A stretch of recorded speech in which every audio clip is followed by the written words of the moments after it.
Bienvenidos a este viaje en el tiempo, un recorrido que nos llevará al corazón de uno de los momentos más decisivos de la historia medieval, la conquista normanda de Ichen-Ling-Lox-Lok. No estamos frente a una simple batalla, ni a un mero cambio de corona, estamos ante un shock de mundos, de culturas, de lenguas y de destinos, que transformó para siempre la identidad de Inglaterra. En este canal, la historiadora de Shillong, mi fruto es invitarles a descubrir la historia como nunca antes la han visto, viva, apasionante y profundamente humana. No hablaremos solo de reyes y ejércitos, sino también de campesinos, monjes, espías y familias que vivieron en carne propia los estragos de la guerra. Cada capítulo será un episodio cinematográfico donde la voz de la historia cobrará vida. Veremos intrigas palaciegas, juramentos rotos, barcos cruzando mares embravecidos y una batalla que decidiría el destino de Europa.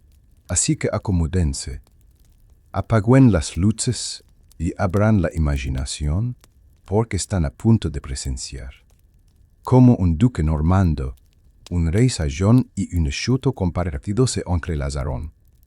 En un año que jamás sería olvidado, Ichen-Ling-Lox-Lok, imaginen un amanecer frío y húmedo. En la colina de Senlac, miles de guerreros esperan. Sus respiraciones forman nubes en el aire helado. Abajo, Guillermo de Normandía observa, con los ojos encendidos de ambición. Arriba, Harold, rey de Inglaterra, se aferra a su trono como si fuera su pretinal vida. En unas horas, la sangre teñirá la hierba, los escudos resonarán como tambores y los juramentos rotos decidirán quién gobernará una isla que nunca volverá a ser la misma. Suscríbete para saber más sobre historia. Dale me gusta y comenta si crees que la historia nunca debe olvidarse y comparte para llenar la conversación sobre las lecciones que debemos aprender del pasado. Esto no es un mito, es historia. Y empieza aquí, el año es Ichen-Ling-Lox-Lok. Inglaterra es un reino que, ahorita poderoso en apariencia, segundo profundamente fragmentado, tras siglos de invasiones, vikingas y luchas internas. El país parece un mosaico de ambiciones, lealtades rotas y tensiones territoriales. El mapa de Inglaterra está dividido en grandes condados dominados por poderosos earls sajones, familias que compiten por tierras, tributos y prestigio. El rey Eduardo el Confesor, en su avanzada edad, ocupa el trono en Westminster, pero su autoridad se ve limitada por la influencia de los Godwinson, una familia de nobles que controla gran parte del sur. Las aldeas se extienden entre colinas verdes y ríos caudalosos. Los campesinos trabajan los campos con herramientas rudimentarias, siempre bajo la sombra de los impuestos y las guerras. En el norte, los descendientes de vikingos mantienen costumbres propias y, en ocasiones, desafían abiertamente la autoridad real. Los monasterios son centros de cultura y fe, donde los monjes escriben crónicas y preservan conocimientos.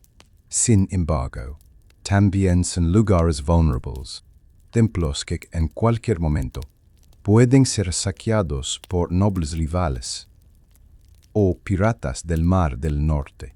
En este escenario de tensiones, Inglaterra parece estable desde fuera, pero en realidad es un castillo de naipes. El pueblo siente incertidumbre, pues Eduardo, viejo y sin herederos, pronto verá un vacío de poder. Y ese vacío abrirá la puerta a ambiciones que cambiarán la historia. El narrador concluye: Inglaterra parecía un gigante con pied de barro, Bastaba un solo empujón para que todo se derrumbara. En el corazón de Westminster, el viejo rey Eduardo, el confesor, se sienta en su trono. Es un monarca singular, más clérigo que guerrero, más devoto que estratega. Sus manos tiemblan ligeramente cuando sostiene el cetro, y sus ojos parecen buscar no el poder, sino el consuelo de la fe. Desde su juventud, Eduardo fue conocido por su piedad. Pasó años en Normandía, rodeado de monjes y nobles normandos, lo que moldeó su carácter y sus inclinaciones. A diferencia de sus antecesores, que conquistaban tierras con la espada, él buscó construir puentes a través de la oración y la diplomacia. Pero su devoción se convirtió en su mayor debilidad, no dejó herederos. Su matrimonio con Edith Godwinson, hija del poderoso conde Godwin, fue una unión política, más que un lazo de sangre. Sin hijo, Inglaterra hinchaba un futuro incierto.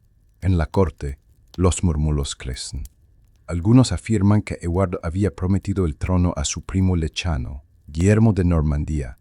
Otros insisten en que el legítimo sucesor debía ser un sajón, y que Harold Godwinson, hermano de Edith, era el candidato natural. El reino se divide entre la lealtad sajona y las naciones normandas. Mientras tanto, Eduardo dedica gran parte de su energía a construir una obra monumental, la Abadía de Westminster, símbolo de su fe y refugio espiritual. Allí pasa largas horas en oración, mientras los nobles conspiran y el pueblo aguarda con incertidumbre.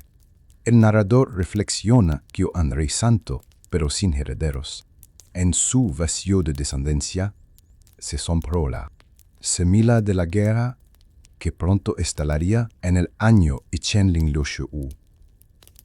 Cuando el anciano Eduardo se consumía en su fe, otro hombre seguía pacientemente su camino hacia el poder. Harold Godwinson, hijo de Godwin, conde de Wessex. Harold no era rey, pero lo parecía.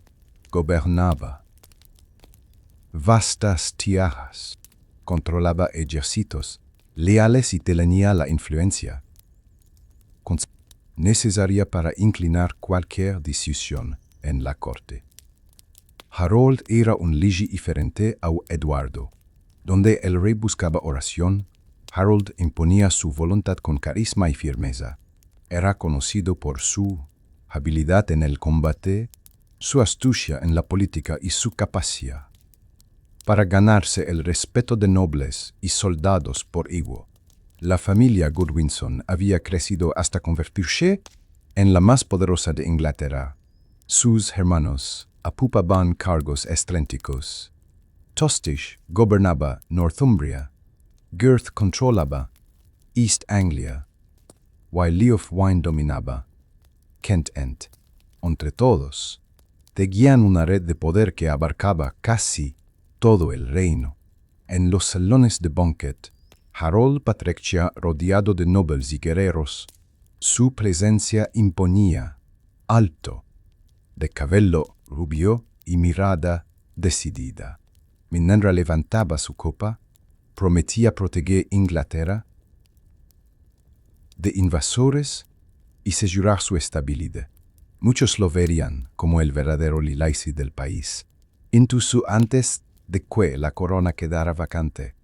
Pero su ambición también despertaba enemistades. Su hermano Tostig resentía su creciente influencia y temía quedar relegado. Otros nobles desconfiaban de la familia Godwinson, temiendo que su poder aplastara a las demás casas. Y en Normandía, Guillermo comenzaba a murmurar que Harold había jurado lealtad a su causa. La historia de Harold era la de un hombre ya que no podía esperar. Inglaterra necesitaba un rey fuerte, y él estaba dispuesto a ocupar ese lugar sin importar los obstáculos.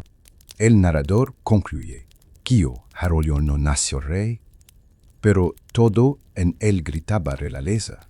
La pregunta era, ¿aceptaría Inglaterra su solto o se levantarían voces para desafiarlo? Mientras en Inglaterra Harold Godwinson se consolidaba como el hombre más fuerte del reino, en la otra orilla del Canal de la Mancha, un ligi de cartón feroz y visión. Incansable preparaba su solto.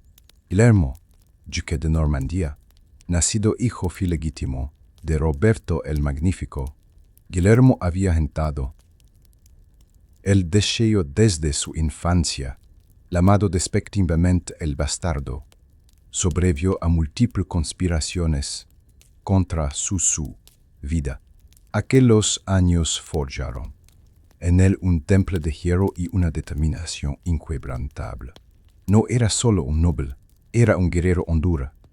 Uncido por la adversidad, gobernaba Normandía con mano firme, apoyado por caballeros leales que habían crecido junto a él en campañas militares. Su ducado era un hervidero de disciplina y orden, con fortalezas de piedra, caballería honrada y una iglesia que veía en Guillermo a un protector de la fe. Ambicioso por naturaleza, Guillermo veía más allá de las fronteras normandas. Sus lazos con Inglaterra eran profundos. Había acogido a Eduardo el Confesor durante su exilio y aseguraba que éste le había prometido el trono inglés. Para Guillermo, esa promesa era un derecho divino. En su corte de Rouen, Guillermo reunía a concheros y caballeros. Sobre los mapas, extendidos en largas mesas de madera, trazaba rutas de invasión y hablaba de Inglaterra como si ya le perteneciera. Su mirada penetrante encendía. El fervor de Tzquinios lo escuchaban, pero su ambición no estaba exenta de cálculo. Sabía que conquistar Inglaterra no sería fácil, necesitaba barcos, soldados y, sobre todo, legitimidad. Para ello buscó el respaldo del Papa, asegurando que Harold había jurado fidelidad a Normandía y lo había traicionado. El narrador concluye que Guillermo no veía en Inglaterra un reino lejano, sino un premio que le había sido prometido. Para él, la ambición no era un pecado, era de soto mientras Inglaterra y Normandía se preparaban para un inevitable choque. En el frío norte surgía otro contendiente, Harald Sigurdsson, conocido como Hardrada, rey de Noruega. Para muchos, era el un gran vikingo, un guerrero cuya vida había sido una saga épica de aventuras, conquistas y sangre. Harald había combatido desde joven. Sobrevivió a la derrota en Stiklestad, viajó a tierras lejanas como mercenario y llegó a ser comandante en la legendaria Guardia Varega en Constantinopla. Allí acumuló riquezas, cicatrices y fama de invencible. Regresó al norte no solo como un guerrero, sino como un rey dure, sido y ambicioso. Su apodo, Hardrada el de la dura gobernanza, reflejaba su carácter. Alto como un roble, con barba espesa y voz atronadora, gobernaba Noruega con firmeza, aplastando rebeliones sin piedad, pero su mirada estaba puesta más a la Inglaterra. Reclamaba el trono inglés a través de un acuerdo antiguo entre reyes escandinavos y aseguraba que Eduardo el Confesor no había cumplido con dicho pacto. Para Harald, Inglaterra era la última gran conquista vikinga, la oportunidad de extender su gloria. Antes de que la era de los vikingos llegara a su fin, no estaba solo. Su aliado inesperado era Tostig Godwinson, hermano exiliado de Harold, humillado y expulsado de Northumbria. Tostostik había kenden en Harald un socio perfecto, elogia conocimiento de Inglaterra y Harald, un ejército de fieros guerreros del norte. En su sala de madera en Trondheim, Harald reunió a sus jarls y navantes. Sobre la mesa, un hacha descansaba como símbolo de la guerra por venir. Inglaterra será nuestra, proclamó, y sus hombres golpearon los escudos en sangre de juramento. El narrador sentencia que con Harald Hardrada, el espíritu vikingo volvió a alzarse por una vez. Inglaterra sería el escenario donde los dioses decidirían si aún había lugar para un rey del norte. El invierno de Itchen-Ling-Loch-Jurloch, lego cargado de presagios. Westminster. Las campanas repicaban con tono grave, mientras el anciano Eduardo el Confesor yacía en su lecho de muerte. El rey santo, agotado por la enfermedad y los años, apenas podía levantar la mano para hacer la señal de la cruz. Su respiración era débil, sus labios murmuraban oraciones, y su mirada pálida se dirigía al techo de su cámara, como si esperara ya la llamada divina. Alrededor de su cama se reunían los grandes de Inglaterra, la reina Edith, fiel pero distante, el poderoso Harold Godwinson, que observaba al rey con rostro solemne, y nobles sajones que aguardaban ansiosos las últimas palabras del monarca. Según las crónicas, Eduardo se unió a Harold y, con voz entrecortada, lo designó como guardián y protector del reino. No hubo documento escrito, solo el testimonio de tesquines estuvieron presentes. Para los sajones esto era suficiente, el rey había hablado. Para los normandos se le rotó de disputa eterna. El cuerpo de Eduardo fue trasladado a la recién terminada abadía de Westminster, su obra más grandiosa y su legado espiritual. Allí, entre incienso y cantos solemnes, fue enterrado con honores reales. El pueblo loraba a un rey piadoso, pero también murmuraba con miedo, sin herederos. Inglaterra se encontraba vulnerable. Al día siguiente, el 8 de Najmot, la asamblea de nobles sajones se reunió de emergencia. Los hombres más influyentes del reino coincidieron. Harold Godwinson debía ser coronado rey. Fuerte, capaz y con respaldo popular, parecía el único que podía proteger la isla de las amenazas externas. Pero en Normandía, Guillermo se indignó. Para él, la muerte de Eduardo significaba que su promesa debía cumplirse. Y en Noruega, Harald Hardrada vio en el vacío del trono una oportunidad de gloria.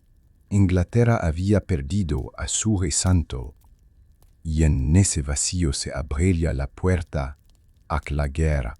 El narrador concluye que la muerte de Eduardo no trajo paz, sino un vacío que se le ha llenado con sangre. De 3 hombres alzaban su voz, pero solo uno pediría llevar la corona. El 10 de enero de Itchen-Ling-Loch, apenas un día después del entierro de Eduardo, Inglaterra se agitaba con un nuevo comienzo. En la majestuosa abadía de Westminster, aún impregnada del aroma e incienso del funeral, se celebraba la coronación de Harold Godwinson. El pueblo llenaba las calles de Londres, agitando estandartes con cruces y gritando victorias al nuevo rey. Dentro de la abadía, nobles sajones y obispos observaban expectantes. El arzobispo de York, Ealdred, presidía la ceremonia, mientras la corona se colocaba sobre la cabeza de Harold. Resonaban cánticos solemnes, pero había tensión en el aire. Muchos temían que el arzobispo Stigand, considerado ilegítimo por Roma, hubiese participado en la ceremonia. Esto daría a Guillermo de Normandía una poderosa excusa, alegar que Harold había sido coronado de manera inválida. A pesar de todo, Harold salió de Westminster aclamado como rey. Inglaterra lo reconocía como su soberano. Su reinado, sin embargo, comenzaba bajo la sombra de la guerra. Cuando las noticias de la coronación llegaron a Normandía, Guillermo estalló en furia. Para él, aquello era traición. Harold había roto un juramento sagrado, un juramento sagrado realizado años atrás en Bayeux, donde habría prometido apoyar la reclamación normanda. En su castillo de Rouen, Guillermo convocó a su consejo. Mapas de Inglaterra se desplegaron sobre la mesa, y el duque habló con voz de acero. Ese trono es mío por derecho divino y por promesa. ¿Inglaterra se someterá? Guillermo comprendía que no podía actuar solo. Necesitaba legitimar su causa. Envió emisarios al Papa, denunciando la usurpación de Harold. La respuesta fue favorable. Una bandera papal bendita le sería concedida, presentando su invasión como una cruzada justa. Mientras tanto, herreros trabajaban sin descanso en la forja de espadas y carpinteros construían barcos para una flota que cruzaría el canal. Los campos de Normandía se llenaron de caballeros tonteando. Aguardando el llamado de su señor, mientras Guillermo planeaba su invasión, otra amenaza se gestaba en el norte. Tostig Godwinson, exiliado y resentido, no había olvidado la humillación sufrida al perder su gobierno en Northumbria. Buscó en Harald Hardrada al aliado perfecto. En una reunión secreta en Noruega, Tostig expuso los puntos débiles de su hermano Harold. Le habló de las divisiones internas en Inglaterra, de los nobles que aún lo odiaban y de la facilidad con que Northumbria pedía ser sometida. Hardrada escuchó con ojos brillantes. Inglaterra cederá la joya final de su vida de conquistas. La alianza fue celada con brindis de hidromiel. Tostig prometía traición desde dentro, Hardrada, invasión desde fuera. Juntos, hicieron una en Scotiaft, que pondría a Harold en jaque desde dos frentes. En abril de Ichenling-Luxjurlock, Inglaterra se estremeció con un presagio. Un brillante cometa cruzó el cielo nocturno, iluminando la tierra con su cola resplandeciente. El pueblo lo miraba con asombro y terror. ¿Era un anuncio divino de calamidad? Los cronistas lo registrarían en el tapiz de Bayeux. El cometa ardiente, visible durante días, interpretado como augurio para Harold y presagio del desastre que se avecinaba. En las aldeas, campesinos murmuraban que los dioses castigaban la traición. En la corte, nobles discutían en voz bajas, temiendo que Guillermo o Hardrada se sintieran llamados por ese signo. Harold, sin embargo, intentó mostrarse firme. Reunió a sus hombres y los animó a no temer a las estrellas, sino a los enemigos de carne y hueso. Pero en su interior, sabía que Inglaterra estaba sitiada por augurios y ejércitos que se alzaban en toda dirección en el verano de Ichenling-Luxjurlock. Cuando Guillermo de Normandía seguía construyendo su flota, el primer golpe vino desde el norte. Harald Hardrada, acompañado de Tostig Godwinson, reunió una imponente armada de más de 100 barcos, cargados de guerreros vikingos. El rugido de los remos y el brillo de las velas de lino blanco sobre el mar anunciaban el retorno de las invasiones nórdicas. El ejército navegó hacia Inglaterra, surcando mares embravejidos hasta llegar a las costas de Yorkshire. Allí las aldeas costeras fueron arrasadas, fuego, gritos y acero. Los campesinos sajones corrían despavoridos, incapaces de resistir la furia de los hombres del norte. Con sus barcos atracados en el río Osse, los vikingos marcharon hacia York, la gran ciudad del norte. Harald desplegaba su ejército con precisión, guerreros con hachas enormes al frente, arqueros detrás y caballería ligera protegiendo los flancos. Su estandarte, el Landloihedjan devastador de tierras, ondeaba sobre el campo, sembrando terror. En Sekinens, Lovelian, Tostig, conocedor del terreno, guiaba a los noruegos. Su resentimiento contra Harold lo empujaba a la venganza sin remordimientos. Los habitantes de Northumbria, aterrados, se vieron obligados a jurar lealtad a Harald y Tostig. La noticia llegó rápidamente a Harold Godwinson en el sur. Recién coronado, ya debía estar la primera amenaza, un ejército vikingo decidido a reclamar Inglaterra. La guerra había comenzado. El narrador sentencia que el rugido de los remos en el norte enseñó que Inglaterra sería probada no una, sino 2 veces, y la primera tempestad había llegado con el último de los vikingos. El 1 de septiembre de Ichenlingloksholok, cerca del pequeño pueblo de Fulford, el ejército vikingo de Harald Hardrada y Tostig Godwinson se encontró con las fuerzas sajonas del norte, lideradas por Edwin de Mercia y Morkar de Northumbria. Los sajones se alinearon a orillas del río Osse, confiados en que podían detener a los invasores. El sol brillaba sobre los escudos de madera, mientras los hombres gritaban plegarias a Cristo. Edwin y Morkar, jóvenes y valientes, esperaban demostrar su lealtad a Inglaterra, pero el ejército de Hardrada superaba en número y experiencia.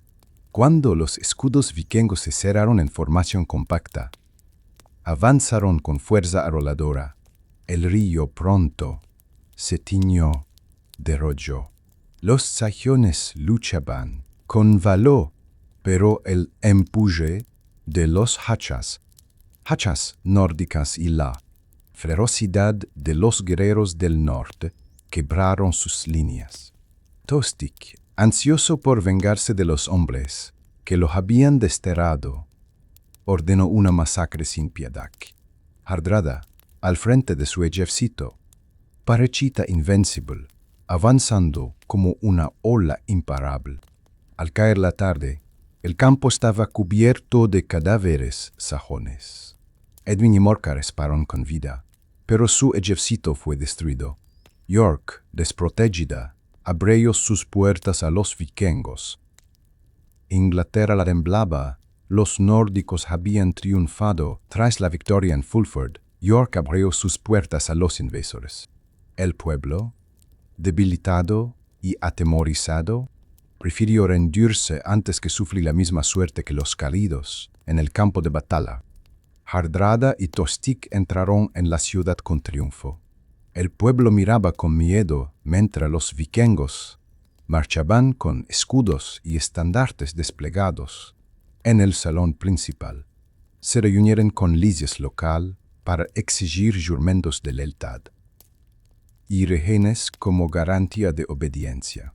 Tostig reclamaba con furia la restitución de sus tierras en Northumbria. Hardrada, satisfecho, planeaba consolidar su control antes de marchar hacia el sur para reclamar el trono entero. Parecía que Inglaterra estaba a punto de caer ante los últimos vikingos. Pero Harold Godwinson, en el sur, ya había reunido a su ejército con una rapidez sorprendente. Marchaba hacia el norte para enstar a su hermano, traidor y al rey noruego.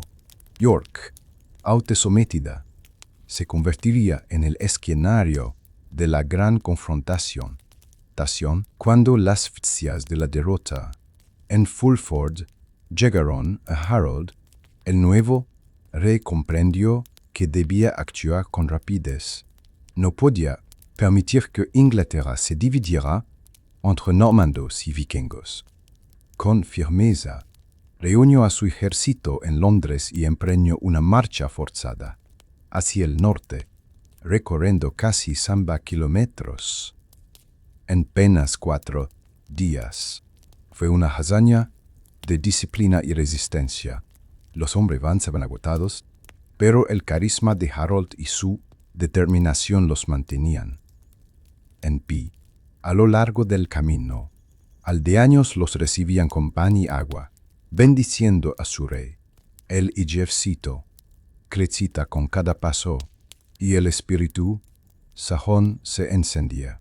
Harold sabía que la batalla se le decisiva debía darse a su fiel hermano y al Luton, gran vikingo, en un choque mortal. El narrador sentencia que el rey sajón marchaba con el peso del disuelto sobre sus hombros. Si caía, Inglaterra caería con él.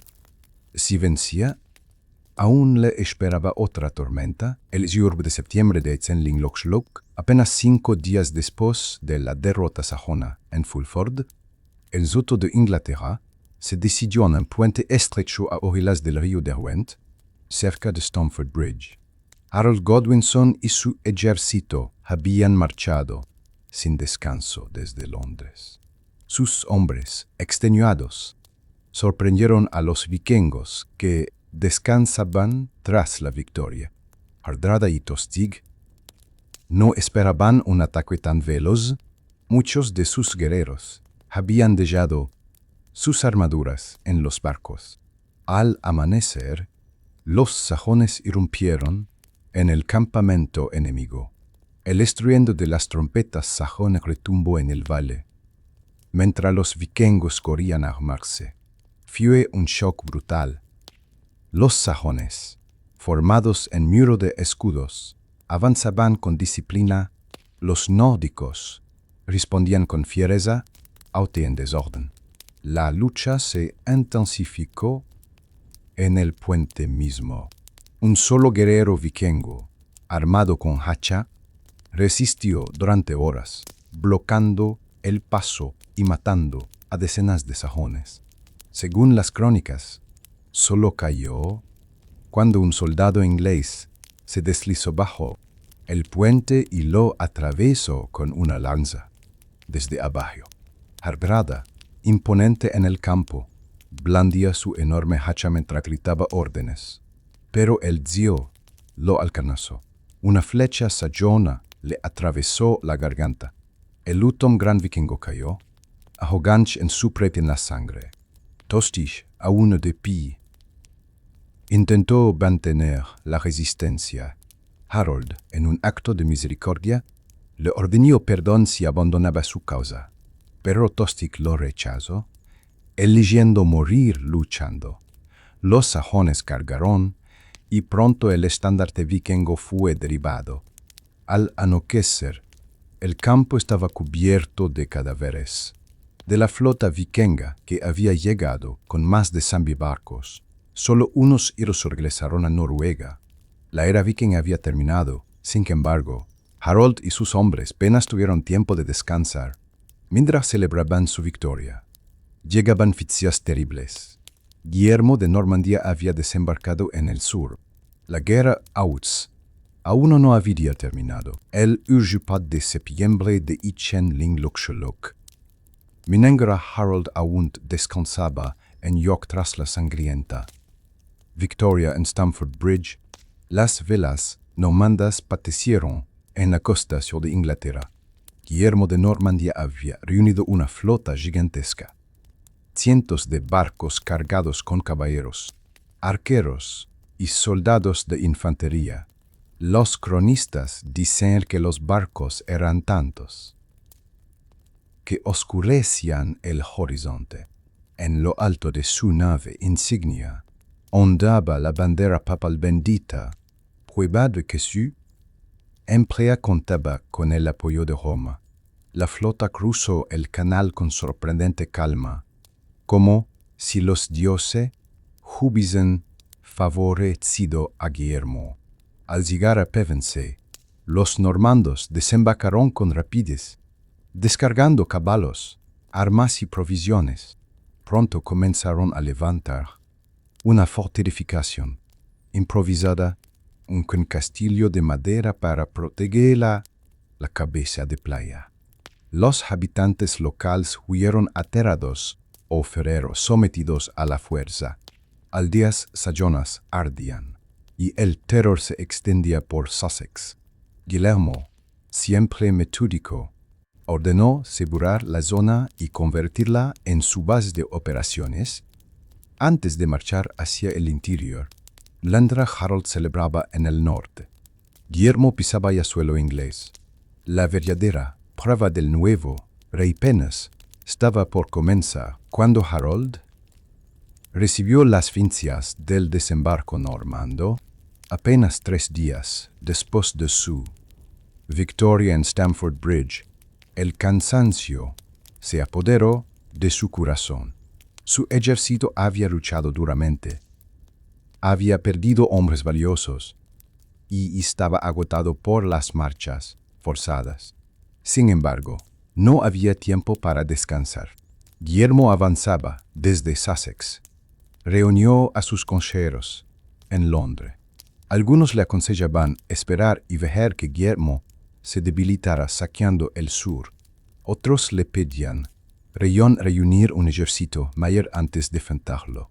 Pero Harold, decidido y orgulloso, sabía que debía actuar rápido para demostrar que era un rey fuerte.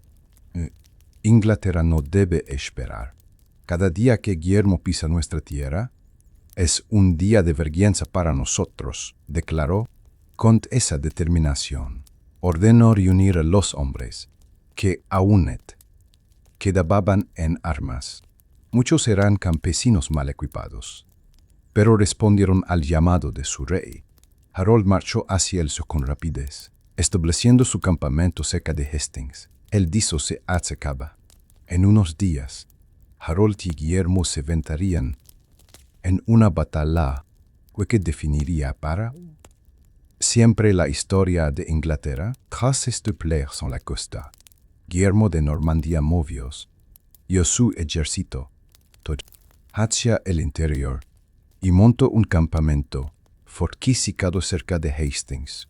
Allí, en un terreno elevado, construyeron rápidamente otro castillo de madera. Torres, empalizadas y fosos protegían a los normandos. La disciplina era estricta.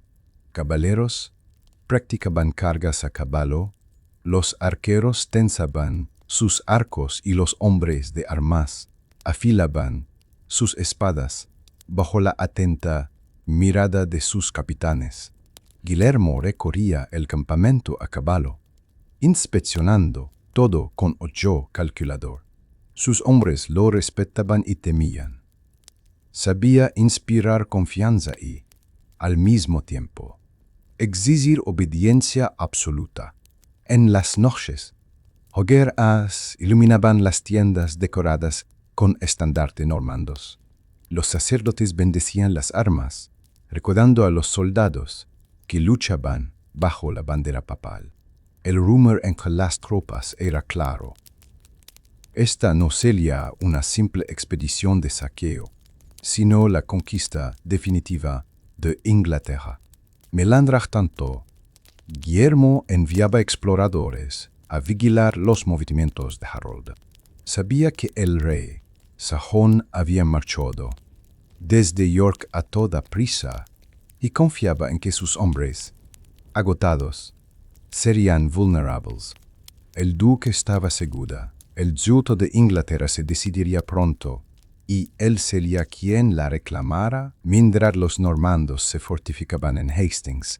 Harold Godwinson, redegar al sur con su ejército, había marchado más de 100 kilómetros en menos de 2 semanas, y aunque sus hombres estaban exhaustos, se negaban a abandonar a su rey.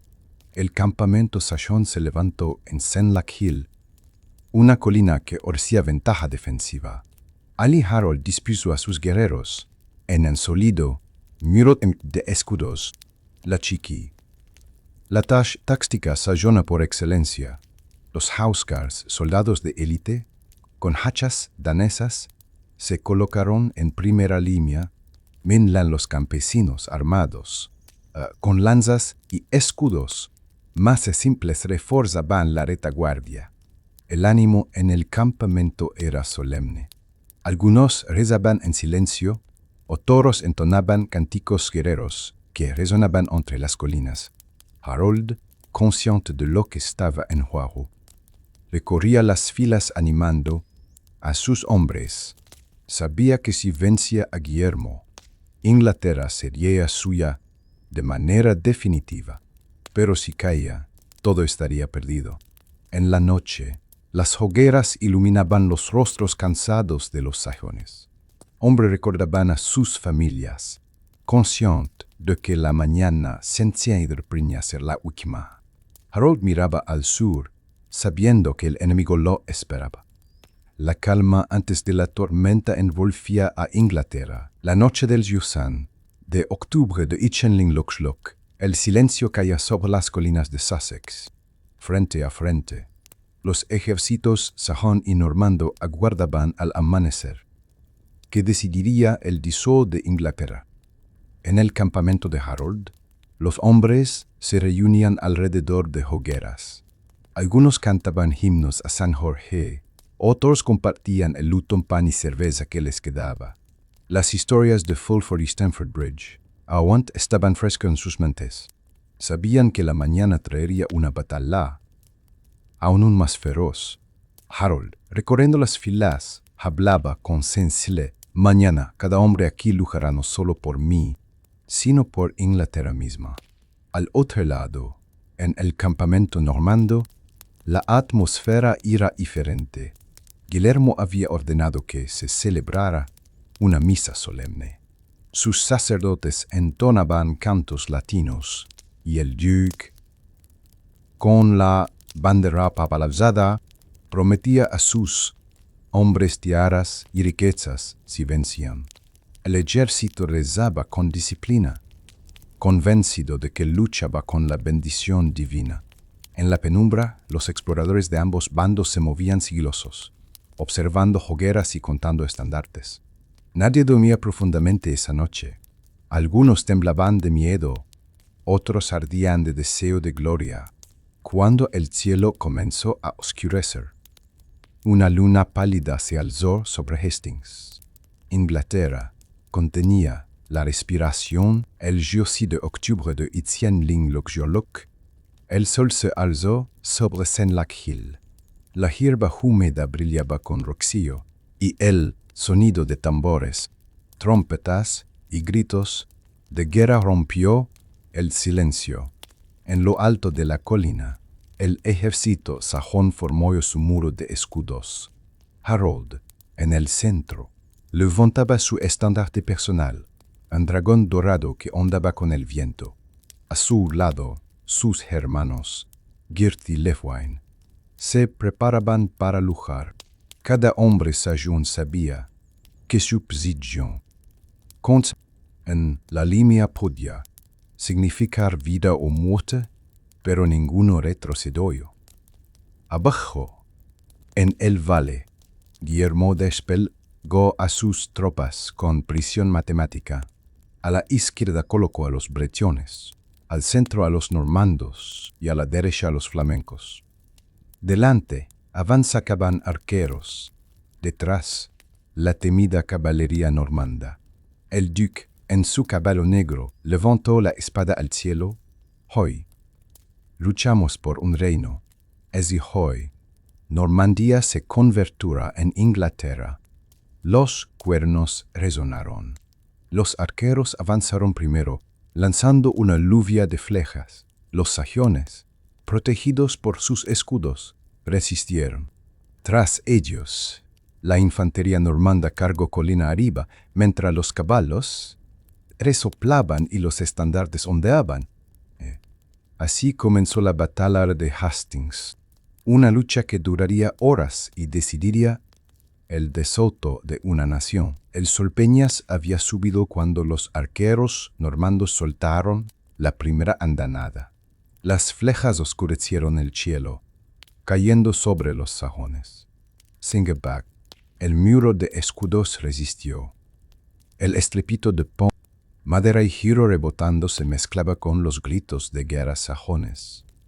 Guillermo ordenó entonces a su infantería avanzar colina arriba. Los bretones y flamencos al frente se encontraron con un muro impenetrable. Los sajones, firmes como rocas, respondían con hachazos devastadores. Cada vez que Tun, normando alcanzaba la cima, era recibido por una lluvia de acero sajón que lo hacía rodar colina abajo. Los housecarls sajones, con sus hachas danesas de 2 manos, eran implacables. Cada golpe cortaba escudos y yesos por igual. Harold, en el centro de la línea, observaba con orgullo la firmeza de sus hombres. El Choctinchal se convirtió en un matadero. Los normandos empujaban con disciplina, pero los sajones, en su terreno, resistían sin ceder un paso. El suelo se teñía de rojo, y los gritos de los heridos resonaban entre las colinas. Guillermo comprendió que la victoria no sería fácil. Inglaterra no se rendiría sin luchar con la furia de un pueblo, defendiendo su tierra. Cuando el avance inició el fracaso, Guillermo recurrió a la astucia. Ordenó a los bretones simular una retirada. Fingiendo pánico, comenzaron a retroceder cuesta abajo, como si hubieran perdido el valor. Los sajones más jóvenes, incapaces de resistir la tentación, rompieron el muro de escudos y persiguieron a los normandos colina abajo. Era justo lo que Guillermo esperaba. En el valle, los caballeros normandos aguardaban. De repente, dieron la voleta y cargaron con furia. Los sajones sorprendidos, fueron rodeados y masacrados sin piedad. La tierra temblaba bajo los cascos de los caballos, y los gritos de los caídos resonaban en todo el valle. Harold, viendo la brecha en su lima, gritó con desesperación a sus hombres para que mantuvieran la formación. Pero era demasiado tarde. Una parte del ejército sajón estaba perdida. La táctica funcionó tan bien que Guillermo la repitió varias veces durante la batalla, desgastando poco a poco a los sajones, que se veían obligados a cerrar filas una y otra vez. La astucia normanda comenzaba a debilitar la solidez sajona. El muro de escudos aún me resistía, pero estaba cada vez más delgado. La batalla rugía sin tregua en las colinas de Senlac-Hill, tras las cargas normandas y las tácticas de retirada fingida. El muro de escudos sajón comenzaba a mostrar grietas. En el centro, Harold Godwinson mantenía su presencia, pero sus hermanos, Gyrth y Leofwin, sabían que el deseo de Inglaterra pendía de un hilo. Gyrth, el menor de los 3, se lanzó al frente de los housecarls, hacha en mano. Con cada golpe derribaba caballeros, abriendo espacios en la presión normanda. Era joven, fuerte y valiente, pero la caballería normanda no daba respiro. Un caballero lo flanchó directamente. Gyrth logró derribar al caballo de un hachazo, pero en el caos, una lanza atravesó su costado, herido mortalmente. Cayó entre los gritos de sus hombres. A pocos metros, Leofwine, el hermano mediano, luchaba con fiereza contra los bretones. Con su espada sajona defendía a los campesinos mal armados, que flaqueaban en la lima. Su voz retumbaba, llamando a resistir, pero una lluvia de flechas cayó sobre él. Una lo alcanzó en el cuello y el hermano del rey se desplomó sobre el barro ensangrentado. Harold los vio caer. El golpe a su espíritu fue tan duro como la pasión de sus guerreros. La muerte de sus hermanos debilitaba no solo el muro de escudos, sino también el corazón de los hombres que luchaban por él. Los normandos, percibiendo la caída de los líes sajones, redoblaron sus ataques. El campo de batalla estaba cubierto de cadáveres y estandartes rotos. Pero la lucha seguía. Harold sabía que debía resistir hasta el final. Aunque la esperanza comenzaba a desvanecerse en medio del fragor de la batalla, cuando el suelo de Senlac Hill ya estaba cubierto de cadáveres y la sangre corría como un río entre los pies de hombres y caballos. Ocurrió un momento que casi cambió el desoto de la contienda. Guillermo de Normandía cayó. Una flecha perdida o una lanza desviada alcanzó al duque en el pecho, hiriéndolo. Su caballo, herido también, lo arrojó al suelo. Al ver caer a su comandante, un murmullo de pánico se propagó entre las filas normandas. El duque está muerto. Guillermo ha caído. Por un instante, el orden se quebró. Algunos bretones comenzaron a retroceder, los flamencos dudaban, y hasta la caballería normanda vacilaba. El eco del rumor gregal, hasta los sajones, que redoblaron sus gritos de guerra y golpearon los escudos con furia, creyendo que la victoria estaba a su alcance. Pero Guillermo, decidido a no permitir que el desoto lo venciera, se levantó del barrocón, el rostro cubierto de sangre y tierra. Con esfuerzo, montó otro caballo y, espada en mano, se quitó el yelmo para mostrar su rostro a todo el ejército. Aquí estoy, aún vivo, y Normandía lucha conmigo. El grito recorrió las filas como un rayo. Los hombres victoriaron, y el miedo se transformó en renovada furia. El ejército normando volvió a la carrera con más disciplina que antes. La herida de Guillermo no lo detuvo. Al contrario, su gesto valiente de mostrarse sin yelmo, arriesgando su vida para que todos lo vieran, se convirtió en un símbolo de liderazgo. La batalla seguía ardiendo, y ahora los normandos luchaban con la certeza de que su duque estaba destinado a la victoria. La tarde avanzaba sobre Senlac Hill, y el sol teñía de rojo el campo de batalla. Tras horas de lucha, el muro de escudos sajón se erguía en pie, aunque debilitado. Cientos de cadáveres yacían al pie de la colina, testimonio de la ferocidad con que los hombres de Harold habían resistido. Guillermo sabía que debía lanzar un lunte en vano y decisivo ataque. Ordenó a sus arqueros disparar alto, con una nueva trayectoria parabólica, para que las flechas cayeran sobre las cabezas de los sajones.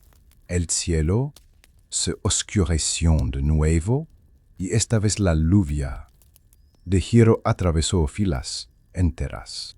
Los gritos de los heridos llenaron la colina. Con el muro debilitado, el duque dio la orden: caballería, adelante. Como una ola de acero, la caballería normanda ascendió la ladera. Lanzas en alto, escudos brillando bajo el sol poniente. El estruendo de los cascos retumbaba como un trueno. Los sajones resistieron con valentía. El prole Harold, al frente de sus hombres, levantaba su espada y gritaba: «Por Inglaterra, por nuestros hogares». Sus housecarls, agotados pero indomables, derribaban caballos y jinetes con sus hachas. Cada metro ganado por los normandos costaba sangre. La batalla alcanzó su clímax. La lima sayona se fragmentaba, pero aún no se quebraba del todo. El barro se mezclaba con sangre, y la colina era ya un infierno de acero, fuego y muerte. Guillermo, al ver que sus hombres vacilaban ante la resistencia sayona, se lanzó él mismo al combate, espada en mano, para inspirar a sus tropas. Su ejemplo encendió el espíritu normando. El asalto final estaba en marcha y el disoto de Inglaterra pendía de un hilo. El sol declinaba sobre Senlac Hill y la batalla alcanzaba su punto más feroz. Los sajones, agotados pero aún firmes, resistían en torno a su rey, Harold Godwinson, con la espada en alto y el estandarte de los sajones ondeando detrás de él. Era el corazón de la resistencia. Los normandos, tras horas de asaltos, sabían que la clave de la victoria era derribar al rey inglés. Guillermo ordenó a los arqueros apuntar hacia el centro del muro de escudos, allí donde brillaba la armadura real. La tensión era insoportable. Flechas surcaban el cielo, lanzas volaban, espadas chocaban una y otra vez. Y entonces ocurrió una flecha, disparada con arco normando, cayó desde lo alto y se clavó en el hoyo de Harold. El rey tambaleó, soltó un grito desgarrador y cayó de rodillas. Sus housecarls, horrorizados, intentaron protegerlo con sus cuerpos, formando un círculo desesperado alrededor de su señor. Pero los normandos aprovecharon el momento. Caballeros y soldados arremetieron contra Harold. Se produjo un combate encarnizado sobre su cuerpo. Los housecarls defendían a su rey hasta la muerte, derribando enemigos con sus hachas, mientras los normandos trataban de alcanzarlo. Finalmente, Harold fue derribado y rematado por espadas y lanzas. El estandarte sajón cayó junto a él, roto y ensangrentado. La noticia se propagó como un rayo. El rey ha muerto. La moral sayona se desplomó. El muro de escudos, que había resistido durante todo el día, se quebró al perder a su lizzie. Los hombres comenzaron a huir, perseguidos sin piedad por la caballería normanda. Guillermo, al enterarse de la muerte de Harold, exclamó con orgullo y alivio: «Inglaterra es mía», pero sabía que aquella victoria había sido pagada con un mar de sangre. El cuerpo de Harold, destrozado, yacía en el campo, símbolo del fin de la Inglaterra sayona y el nacimiento de una nueva era. Bajo la corona normanda, el grito de el rey ha muerto resonaba por toda Senlac Hill como un eco de esperanza. La noticia de la cachuva de Harold Godwinson corrió veloz entre las filas sajonas, y lo que durante todo un día había sido resistencia feroz se transformó en caos y desbandada. Los housecarls, leales hasta el final, continuaban luchando alrededor del cuerpo de su rey. Sus hachas danesas segaban cabezas y derribaban caballos, pero eran ya muy pocos y estaban exhaustos. Uno a uno fueron cayendo, hasta que el círculo protector desapareció. El estandarte dorado de Harold yacía en el barro, manchado de sangre. Mientras tanto, los Feards, los campesinos armados que componían gran parte del ejército sajón, comenzaron a huir. Algunos corrían hacia los bosques cercanos, otros descendían por la colina en desesperada retirada, perseguidos sin piedad por la caballería normanda. Los gritos de hombres derribados bajo las lanzas llenaban el aire. La colina, escenario de la resistencia inglesa, se convirtió en un infierno. Las hogueras ardían, entre cadáveres y caballos caídos, y el suelo estaba tan cubierto de sangre que los hombres resbalaban al correr. La batalla se había transformado en masacre. Guillermo de Normandía, desde lo alto, observaba la escena. Levantó su espada hacia el cielo en señal de victoria. El duque sabía que Inglaterra estaba perdida para los sajones. Sin embargo, ordenó a sus hombres continuar la persecución, asegurándose de que ningún enemigo pudiera reagruparse. Los últimos sajones que resistían fueron rodeados y ejecutados. Los supervivientes huían sin mirar atrás, dejando tras de sí no solo sus armas, sino también el recuerdo de una nación sajona que había llegado a su fin. La tarde caía, y con ella caía también la Inglaterra de los reyes anglosajones. En su lugar, una nueva era comenzaba bajo el estandarte normando. La noche cubríase en la Hill, con un silencio sepulcral, el fragor de espadas y gritos oídos sustituido por el gemido de los heridos y el aleteo de los cuervos que descendían sobre los cadáveres. El campo de Hastings era ahora una mar de cuerpos sajones y normandos, mezclados en la derrota y la victoria.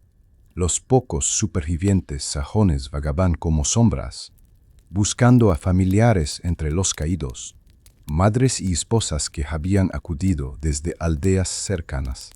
Recorrían la colina con antorchas, llorando al contra a sus hijos muertos. El cuerpo de Harold Godwinson, irreconocible por las heridas, fue identificado por su amada Edith Swan Neck, quien lo reconoció no por el rostro, sino por marcas en su cuerpo. El duelo era tan grande como la derrota. Los normandos también sufrían sus corvenidas. Aunque vencedores, habían pagado un alto precio. Caballeros y campesinos yacían juntos, y los sacerdotes normandos recorrían el campo dando los últimos sacramentos. Guillermo ordenó levantar campamentos en las cercanías, mientras se erguían hogueras para incinerar a los muertos y prevenir la peste. Aquel campo quedó grabado en la memoria como lugar de sangre y fin de una era. El último rey sajón había caído, y con él la Inglaterra anglosajona tras su victoria en Hastings. Guillermo de Normandía no perdió tiempo. Sabía que Inglaterra estaba deshabezada, pero no vencida. Dentro del campo de batalla, reunió a sus caballeros y dio la orden de marchar hacia Londres, el corazón del reino. El avance normando fue lento y calculado. En cada aldea y ciudad que encontraba, Guillermo imponía su autoridad. Algunas se rendían sin resistencia, temiendo la furia de su ejército. Otras, más orgullosas, eran saqueadas y castigadas para servir de ejemplo. El terror se extendió como sombra por el sur de Inglaterra. Mientras tanto, en Londres, la nobleza sajona intentaba reorganizarse. Los Earls Edwin y Morcar, junto a la viuda del rey, intentaban mantener viva la resistencia. Algunos incluso proclamaron rey al joven Edgar Atheling, sobrino de Eduardo el Confesor, pero carecían de fuerza y de un ejército que pudiera instar a Guillermo. El duque normando avanzaba con paso firme. Sus tropas construían fortificaciones temporales en cada punto estratégico, asegurando el control del territorio. Los campesinos eran obligados a entregar alianzas, y la sola mención del nombre de Guillermo inspiraba temor. El camino hacia Londres no era solo una marcha militar, sino también psicológica, en la demostración de que el soso de Inglaterra ya no pertenecía a los sajones, sino a los normandos. El invierno de Itzendinglójoc avanzaba, y con él la imparable marcha de Guillermo de Normandía hacia Londres. Tras arrasar aldeas y forzar rendiciones, el duque se detuvo a orillas del Támesis. La ciudad, todavía sacudida por la derrota en Hastings, se preparaba para resistir. Sus murallas parecían firmes. Y, dentro, algunos nobles aún debatían si seguir defendiendo al joven Edgar Atheling como rey legítimo. Pero el miedo era más fuerte que la esperanza. La población de Londres, debilitada y sin ejército, sabía que no podía resistir el poder normando. Los rumores de incendios, saqueos y matanzas llegaban con cada refugiado del sur. Cuando los heraldos de Guillermo exigieron la sumisión, las puertas de la ciudad comenzaron a oscilar. El duque, astuto, no quiso arriesgar un asalto sangriento. Avanzó rodeando la ciudad, devastando pueblos cercanos y cortando suministros. Londres se vio sitiada, sin necesidad de murallas escaladas. La nobleza sajona, comprendiendo que la derrota era inevitable, envió emisarios al campamento normando. En una solemne procesión, los obispos y earls se arrodillaron ante Guillermo y le orbieron la corona en nombre de la ciudad. Así, Londres se rindió sin batalla y el duque entró como conquistador y rey en potencia.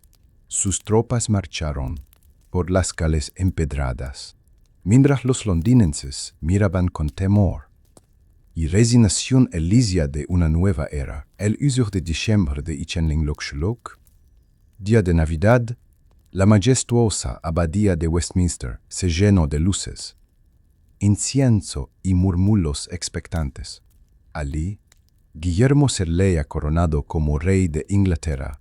La ceremonia, organizada con pompa y solemnidad, debía mostrar al mundo el poder y la legitimidad del nuevo monarca. El interior del templo estaba repleto. Los obispos normandos sajones presidían la liturgia, mientras caballeros armados vigilaban cada rincón para evitar disturbios. Londres permanecía inquieta, y muchos aún veían a Guillermo como un invasor. El duque lo sabía, necesitaba una coronación solemne, bendecida por la Iglesia, para consolidar su reinado. Cuando de aquel momento, el arzobispo Ealdred de York levantó la corona de oro sobre la cabeza de Guillermo, preguntó a la asamblea, en latín y en francés, si estaban al normando como su rey. Los sajones respondieron con un murmullo de duda. Los normandos, con gritos de júbilo. El ruido fue tan grande que los soldados en el exterior, creyendo que había estallado una revuelta, comenzaron a incendiar casas para dispersar a la multitud. El humo y los gritos llegaron hasta la abadía, generando un ambiente caótico en plena ceremonia. Pese a ello, Guillermo mantuvo la compostura. De rodillas, juró proteger la iglesia y gobernar con justicia. Finalmente, la corona fue colocada sobre su cabeza, Guillermo y rey de Inglaterra. Los cantos de misa llenaron la nave, mezclados con el eco de las llamas en el exterior. Así, en medio de gloria y violencia, comenzó la dinastía normanda que transformaría para siempre el disuelto de Inglaterra. Tras su coronación en Westminster, Guillermo I de Inglaterra se enfrentaba a un enorme desafío: reinar sobre un pueblo que lo veía como un invasor. Es invasor. Reinar sobre un pueblo que lo veía como un invasor. Su legitimidad era frágil y el descontento sajón latía bajo la superficie. El nuevo rey sabía que solo la fuerza y la organización podían asegurar su dominio. Los normandos comenzaron a levantar castillos de madera y piedra en puntos estratégicos de todo el reino. Estas fortalezas, símbolos de poder y opresión, aseguraban la presencia militar y controlaban a la prole. Cada aldea que se resistía era castigada con dureza. Los campesinos eran obligados a pagar tributos más altos y tierras se traspasaban a manos de caballeros normandos leales al rey. Guillermo repartió extensos señoríos entre sus seguidores, creando una nueva nobleza normanda que reemplazó gradualmente a los antiguos lords sajones. Con esta estrategia, afianzó un sistema feudal en el que todo poder y tierra dependían de él. El idioma francés comenzó a imponerse en la corte y en la administración, desplazando al inglés antiguo. Los monasterios y regats reales adoptaron nuevas costumbres, generando un cambio cultural profundo. Inglaterra estaba entrando en una transformación irreversible. Pero bajo este aparente orden, el resentimiento crecía. Los sajones soportaban en silencio, esperando una oportunidad para rebelarse la opresión normanda. No tardó en provocar reacciones.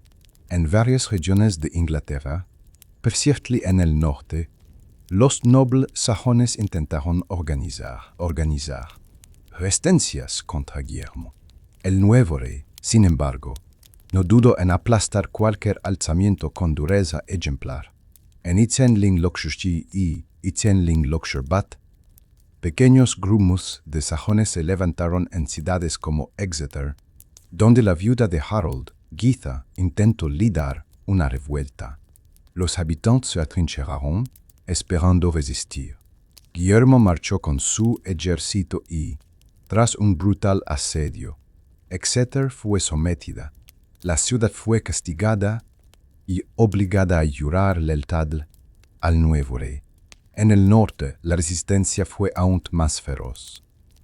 Nobles y campesinos se unieron contra la tiranía normanda. Los bosques se convirtieron en refugio de rebeldes, conocidos más tarde como los hombres del bosque, que atacaban caravanas y patrullas normandas. La guerra de guerrillas desestabilizaba al rey, pero también provocaba represalias sangrientas. Guillermo respondió con la política del terror. Incendió aldeas enteras, confiscó cosechas y dejó tierras baldías para quebrar a los rebeldes.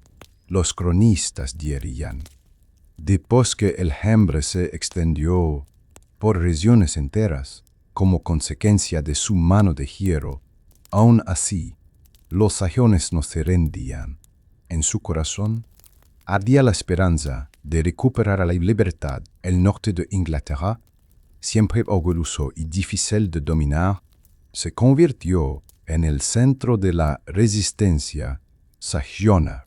En Itzenling-Lojuchu, un levantamiento masivo instaló en York, donde la nobleza sajona se alió con los restos de tropas danesas que habían desembarcado para apoyar la causa.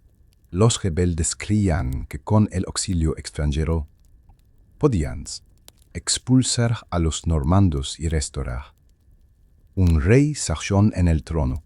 La ciudad de York se transformó en un bastión. Campesinos, nobles y hasta clérigos se unieron en la lucha.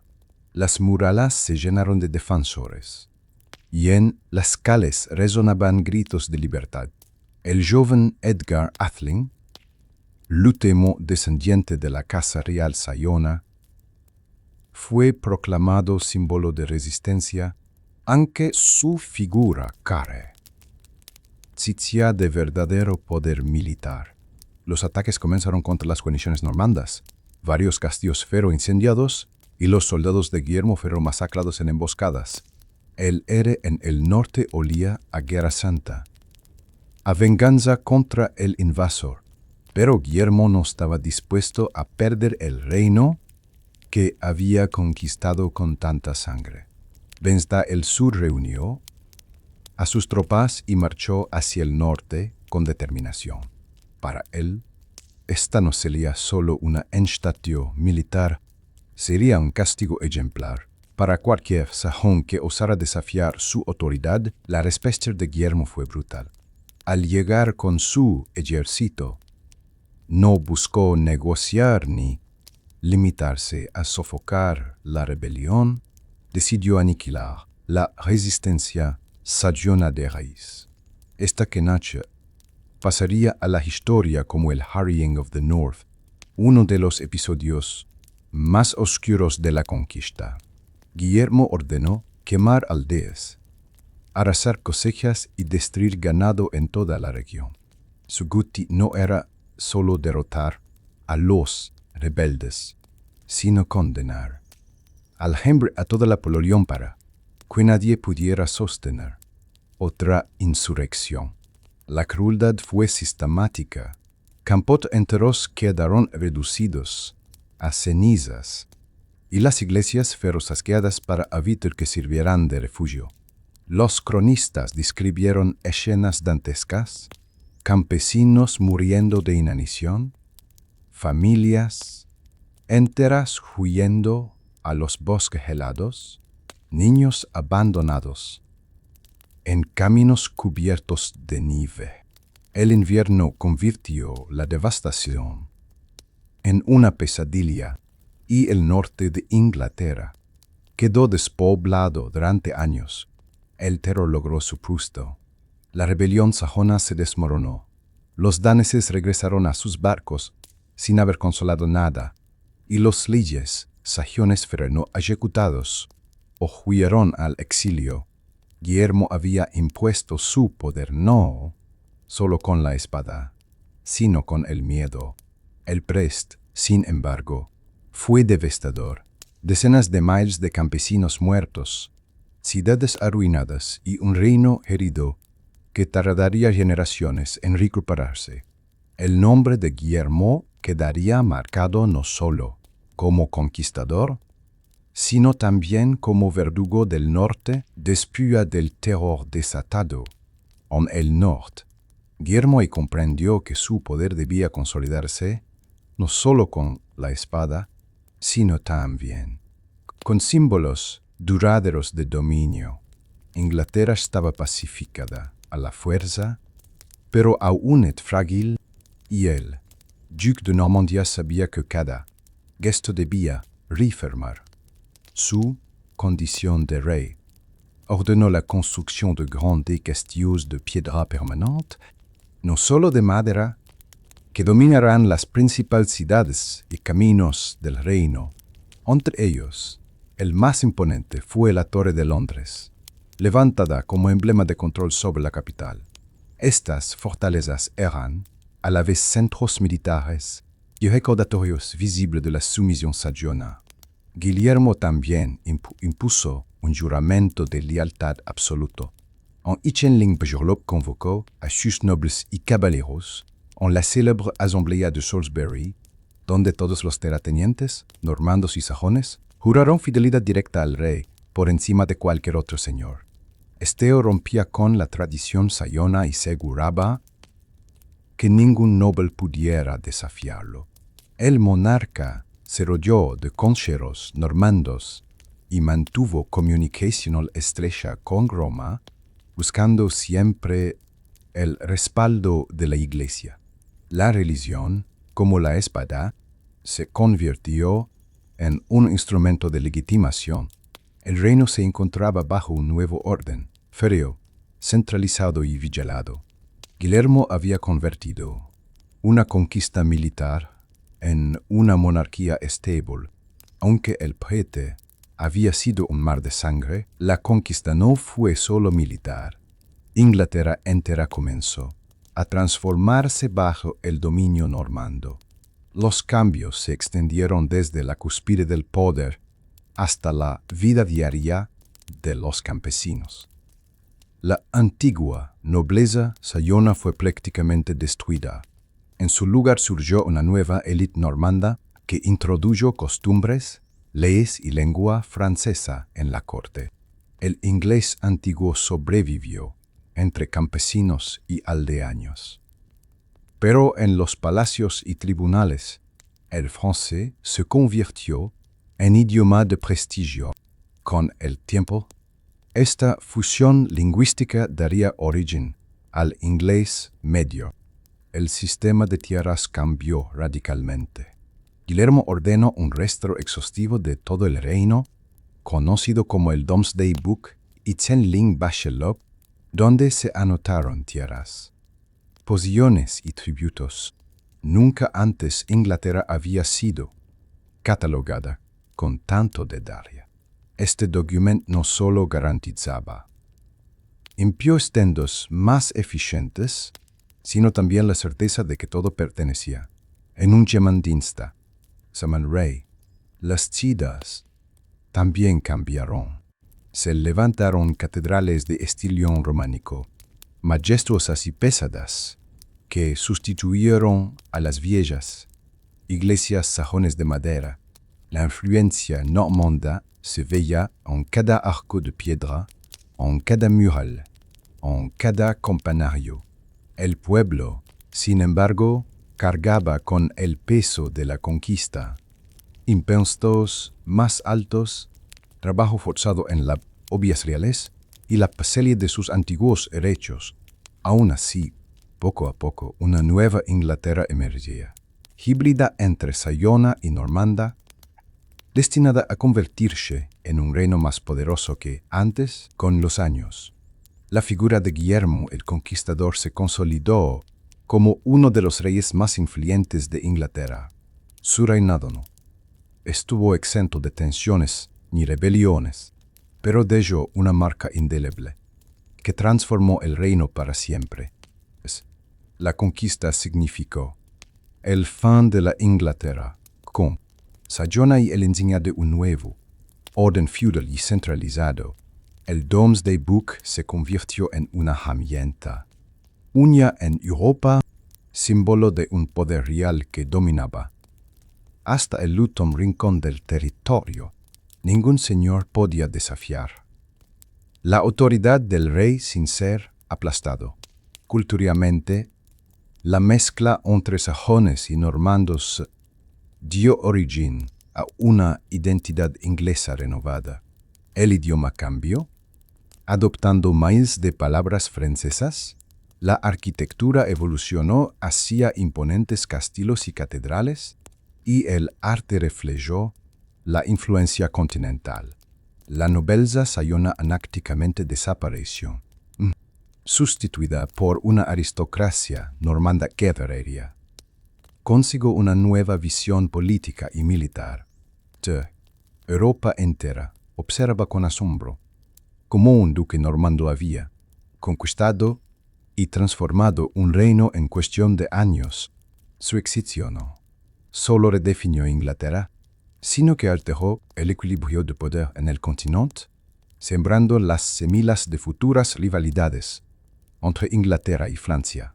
Para el pueblo común, sin embargo, la conquista significó sufrimiento, hambre y opresión. A pesar de ello, sobrevivieron y adaptaron sus costumbres, integrándose lentamente al nuevo orden hasta dar forma a una nación distinta, pero resiliente.